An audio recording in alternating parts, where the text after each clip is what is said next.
Yo mido 1.90 y peso 150 kilos. Yo soy este güey que puede ir por la calle a las 3 de la mañana. La gente se cruza para no pasar junto a mí. He visto pandilleros que se cruzan la calle para no pasar. He visto perros que se cruzan la calle así. En los días lluviosos la Llorona me ve y dice, ¡oh! Y si le camino para el mismo lado cambia el grito, ¿no? Dice, se compran fierros. El otro día iba yo en el camión y yo pues con mi tamaño no que pues voy ahí agarrado del tubo este, ¿no? Y como José Alfredo Jiménez se me acabó la fuerza de la mano izquierda.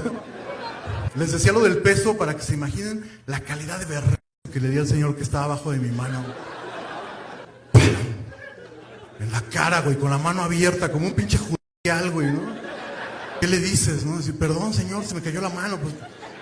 Ya estaba ahí, ¿no? Puse mi cara de culero y le dije, para que no se pase.